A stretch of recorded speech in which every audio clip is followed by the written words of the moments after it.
This morning, Prince William and Catherine are waking up in Canada's Northwest Territories, not too far from Alaska. They got a big welcome last night in Yellowknife, fairly tiny town, after a full day in Prince Edward Islands, which of course thousands of miles to the east. Even the rain couldn't dampen everybody's spirits. They're joining us this morning with more CBS News royal contributor Victoria Arbiter, although I guess, Vic, they're used to a little precipitation where they come from, so not a big deal. Yeah, I think they felt right at home.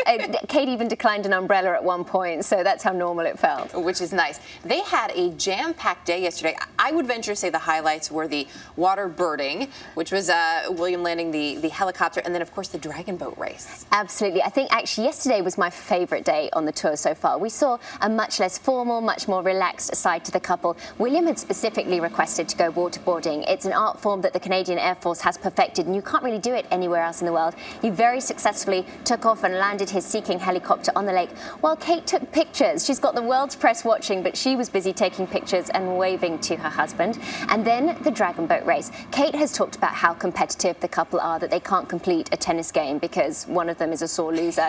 So we did see William come in first. He did give her a consolation hug at the end while she tried to push him in the water. So again, we saw a really playful side to the couple. And it was a really cute moment to see that. And there we see them, look at him, hard at work there. He was not going to let her win. No, yeah. He wasn't. It was great, but it was a fun little moment to see them be a bit playful with one another there. Today, what's on deck? As you mentioned, they're in Yellowknife, the capital of the Northwest Territories. After the official welcome, there'll be a walkabout, and then they're going to be treated to a demonstration of Arctic sports. We're going to see their competitive spirit kick in again. They're going to both compete in a street hockey penalty shootout. So I'm hoping Kate I am really looking forward to. Yeah, it's going to be on the rink, but there's no ice, of course, with the time of year. They're then going to take a float plane 30 minutes east of Yellowknife, where they're going to meet some of the Canadian Rangers. William and Harry were made honorary Rangers in 2009, so William's especially keen to get there. So that'll be kind of fun. We can't look at all that's been going on without talking, of course, about what she's been wearing. I mean, does she knock it out of the park every time or what? She really does. Every choice has been inspired. Yesterday, she arrived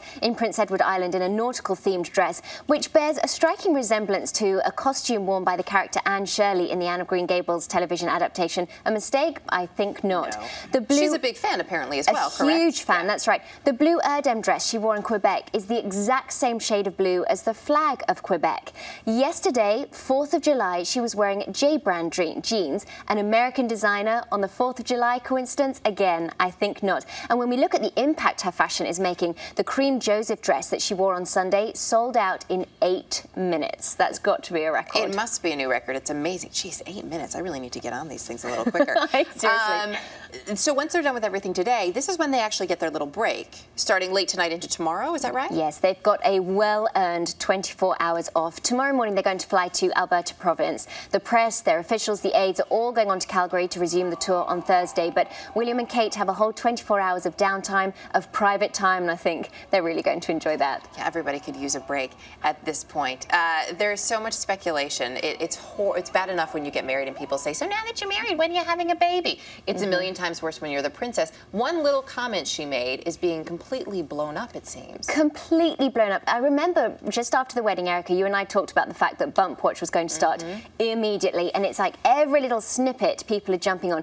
She threw out a passing comment to a young man about how beautiful his daughter was. He in turn said, thank you, I wish you well in starting a family. She said, yes, I hope so. Suddenly that means she's trying for a baby. When's it going to happen? William and Charles were both born within a year of their parents' marriage. So poor Kate, everyone's expecting March there to be a new heir to the throne. Poor girl. It's a lot of pressure. Everyone needs to back off. It is. Well, my advice, enjoy your married life a little bit first. That's right. Vic, thanks. Always nice to have you here. Thank you.